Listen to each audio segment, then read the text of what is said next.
Allie, are you all ears? I am all ears. Why? Because I am adventuring across the road with all ears English. It's so cool to be on the road. It just feels good. You know, we had such a spontaneous day today, and I can't think of anything better than camping at the Badlands National Park. I think this is probably the most fortuitous mistake we've ever made so far in the last whole 2 days of this trip. Because we didn't plan anything, right? And when you're open to the possibilities, good things happen. Things happen. It's about sunset right now. We can't quite make it out on the video, but the sunset is nice. It's subtle tonight, but it's nice. It's gorgeous. And the temperature is perfect. There's a very light breeze. Oh, it's not so humid. good. It's just a perfect day to be in this perfect place. Oh, it's awesome. That it's just awesome. feels like really unique and special. I love it. So, you know, Allie, I'm so glad you joined me on this trip, you know, because as soon as you heard about it, you know, you got really excited, and I want to know why you were so excited about it. You know, what is it about the classic American road trip that excites you? So for me, I started a similar journey maybe 7 years ago or so, where I really had planned out a whole trip across America. But I didn't make it the whole way because I actually got about 1/3 of the way through. I started in the Northeast and kind of came down the East Coast and started to make my way across the southern part of the country, but I ended up in New Orleans, and I'm a musician, as you know, and I just couldn't leave there, so I ended up staying there for about a year instead. You fell in love with New Orleans, which is pretty much, But I've had this like place in my heart where I've always kind of wished for the opportunity and chance to come back and finish that original vision, which included this expansive middle northern part of the country that honestly I knew nothing about until now. Yeah. So when you said you were going, and I just kind of clicked, like, oh, how can I not possibly just jump in on this even for a few days and just get out there. So, and I love that you came. You booked your ticket, you took action. A lot of people are all talk. They're all talk, right? So they say, oh, I'm gonna do that someday, I'd like to do that, I'll meet you there, yeah, I'm going. But then they don't book their ticket, they don't take action. So action takers win. In the end, action takers win. Yeah, it's, you know, I'm kind of a risk taker. I like it. I prefer to live in the moment, and then actually one of my old bosses taught me it's better to ask for forgiveness than permission. Yeah, I think that's a great quote. So it's kind of one of those things where, do I really have the time right now or the finances to do this trip responsibly? Not necessarily, but at the same time, on a personal level, I am here because I'm about to go into my last year of grad school in a couple of weeks. And this is like kind of that breath of air for me that I'm hoping for, to just kind of fill up my tank, see some gorgeous nature, and be in space outside of the city, outside of my comfort zone.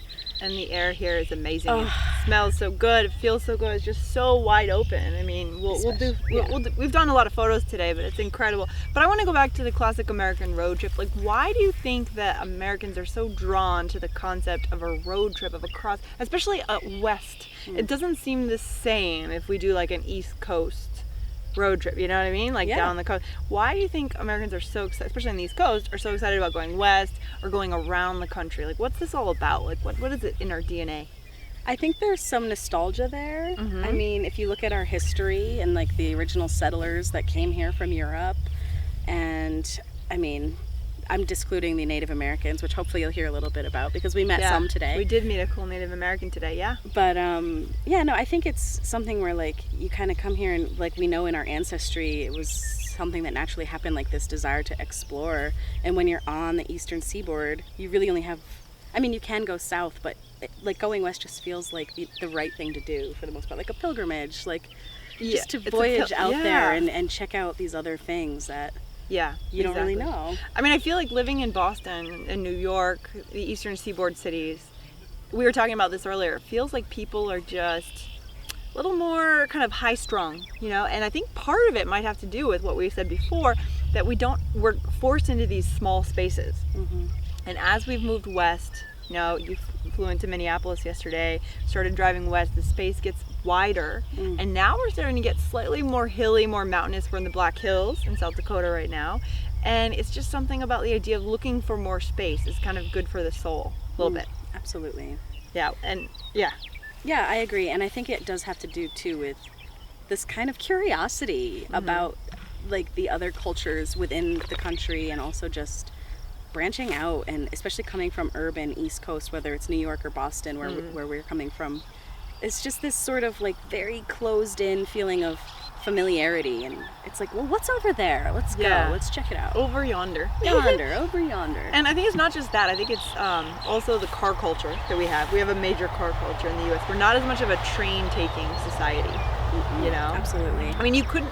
Actually, Diana said she did do this trip by train. Really? Yeah, she did a cross-country trip by Amtrak, but it would just be harder. You couldn't go to the nooks and crannies of the U.S. You probably couldn't come to the Black Hills, the Badlands, or a lot of places you couldn't just randomly stop, obviously, if you're taking the train. And we're obsessed with our cars in the U.S. It's like an independent sort of privilege, leisure privilege, to just be able to have the freedom and the control to say where you want to go, when you want to go, how long you want to stay there. Yeah. And honestly, financially, trains especially are not that inexpensive. It's pretty expensive. Pricey to do a cross-country trip. It's pricey either way. It's pricey to rent a car. Like, this cost me a lot of money to rent this car and do this, but I don't care. I mean, we'll have the memory forever, and I'm paying it off for a few months, but to me, it's not. I mean, I think we're on the same page about that, Allie. Yeah, absolutely. And I think the other thing is the idea of I forgot what I was going to say. I'm going to edit this part out. What's the other piece of the American road trip? The reason that we love it so much. It's so car culture. Just how varied our country is in terms of geography, right? Oh, yeah. My gosh. Absolutely. And you see pictures and you watch videos such as this one, but there's nothing like being there in 3-dimensional space and time to like experience it. There's just nothing like it that can compare. Yeah, it's just so varied no matter where you go. It's so cool. Very cool. The fact that our country's so huge, it's so huge, right? I mean, I've already done 3,000 miles. Yeah.